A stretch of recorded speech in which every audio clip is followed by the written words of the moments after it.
Definitely আমরা model, যেহেতু আমরা নিজেদেরকে সবসময় চেঞ্জ করি, একটু চেঞ্জের মধ্যে থাকতে ভালো লাগে। অফার তো পাওয়াই যায়, বাট আমার এই জায়গাটা খুবই পছন্দের, ফ্যাশনের জায়গাটা। আমার জয়াপুকে খুব ভালো লাগে, কারণ ওনার অ্যাটিটিউড, ওনার চলাফেরা, ওনার কাজ আমার খুবই ভালো লাগে। আমার জয়াপুকে খুব ভালো লাগে। আমরা যখন অ্যাওয়ার্ড নিতে আসি আমরা অনেক বিব্রত বোধ করি। গ্লোবাল বিজনেস সিএসআর অ্যাওয়ার্ডে এসে খুবই ভালো লাগছে তাদের সাথে যুক্ত হয়ে, কারণ এরকম একটা অ্যাওয়ার্ড প্রোগ্রাম সচরাচর সবসময় হয় না। ওনাদের সাথে যুক্ত আমার খুবই ভালো লাগছে। ডেফিনেটলি আমরা মডেল, যেহেতু আমরা নিজেদেরকে সবসময় চেঞ্জ করি, একটু চেঞ্জের মধ্যে থাকতে ভালো লাগে। সো আমাদেরকে অলওয়েজ একটু ডিফারেন্ট লুকে দেখা যায়। আচ্ছা, অ্যাকচুয়ালি হচ্ছে আমি তো সব ব্র্যান্ডের সাথে যুক্ত আছি। সো ঈদের যেগুলো ব্র্যান্ডের কাজগুলো হচ্ছে, সো আমার কাজগুলো ওখানেই আপনারা দেখতে পাবেন ব্র্যান্ডের সাথে। অফার তো পাওয়াই যায়, বাট আমার এই জায়গাটা খুবই পছন্দের, ফ্যাশনের জায়গাটা। সো আমি এইটার প্যাশন নিয়ে কাজ করতে খুবই পছন্দ করি। সো আমার কাছে আমার এই ইন্ডাস্ট্রির মধ্যে আমার ফ্যাশন জায়গাটা খুবই ভালো লাগে কাজ করতে। সো আমি এই জন্য অন্য জায়গায় মুভ করার চিন্তা করছি না আপাতত। কার সাথে কাজ করব? আগে কাজ পাই, ইনশাআল্লাহ ডেফিনেটলি কাজ করব। সবার সাথে কাজ করব, কেন করব না? আমি এখন একজন ছোট মানুষ, আমার সাথে সবার সাথে কাজ করা খুবই ভাগ্যের ব্যাপার হবে। তো আমি চাই যে সবার সাথে আমার কাজ হোক, সবার সাথে একটা ভালো সম্পর্ক হোক। আমার জয়াপুকে খুব ভালো লাগে, কারণ ওনার অ্যাটিটিউড, ওনার চলাফেরা, ওনার কাজ আমার খুবই ভালো লাগে। আমার জয়াপুকে খুব ভালো লাগে।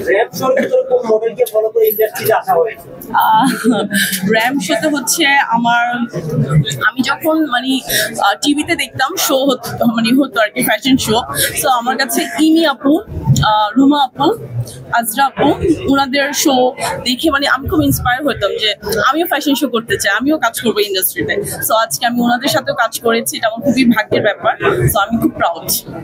যাকে তাকে দেওয়া হচ্ছে, আসলে এখন কর্তৃপক্ষদেরকে আমরাও বলবো যে আমরা যখন অ্যাওয়ার্ড নিতে আসি আমরা অনেক বিব্রত বোধ করি, কারণ যাদের আসলে যাদের যেই কাজে স্বীকৃতি দেওয়া হচ্ছে সেই কাজে কতখানি সেই বছর বা তার আগের কয়েক বছর যাবত কাজ করেছে সেটা যাচাই বাছাই করার পরে আমার মনে হয় অ্যাওয়ার্ড দেওয়া উচিত।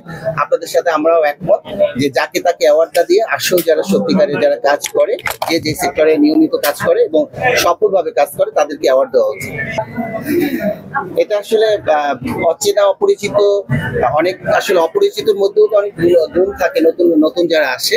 তো সেভাবে নতুনদেরকে যদি হিসাব করে যে নতুন এসেছে, নিউ কামার, তাকে উৎসাহ দেওয়ার জন্য অ্যাওয়ার্ড দিয়েছে, সেখানে কিছু বলার নাই। কিন্তু আসল যারা গুণী তাদেরকে অবশ্যই মূল্যায়ন করা উচিত, এবং সেখানে যদি মূল্যায়ন না করে একদমই অপরিচিত কাউকে যার কাজ নেই মূল্যায়ন করে, সেটা আমাদের সকল শিল্পীদের জন্য আসলে দুঃখজনক। আমার মনে হয় সেই কাজগুলোকে আসলে বিশেষ অবদানের জন্য দেওয়া উচিত। যেই কাজগুলোকে জুরি বোর্ড থাকে না সেখানে আমার মনে হয় বিশেষণ দেওয়া উচিত অবদানের জন্য, বা বিশেষ কাজের জন্য দেওয়া উচিত না, যেহেতু সেখানে জুরি বোর্ড থাকে না। সেটা আমরাও চাচ্ছি, রিভিউ দেখানো উচিত। হয়তো বাজেট স্বল্পতা, সেটার কারণে ওটা হচ্ছে এডিটিং এর ব্যাপার, বা হচ্ছে সেখানে এলইডি আছে কিনা, সেই এলইডি দিয়ে তোকে প্রচার করতে পারবে কিনা, বা যেই হলে করছে সেখানে এলইডি মতো জায়গা আছে কিনা। আমার মনে হয় যেহেতু আপনারা প্রশ্ন তুলেছেন, আমার মনে হয় কর্তৃপক্ষকেও আপনাদেরকে দাঁড়িয়ে জিজ্ঞেস করা উচিত যে আসলে রিভিউ দেখানো উচিত যে কেউ কোন কাজে পাচ্ছে। সংবাদ, ফিচার ও অনুষ্ঠানের জন্য ভিজিট করুন সংবাদ প্রকাশের ওয়েবসাইট এবং যুক্ত থাকুন ফেসবুক পেজ ও ইউটিউব চ্যানেলের সঙ্গে।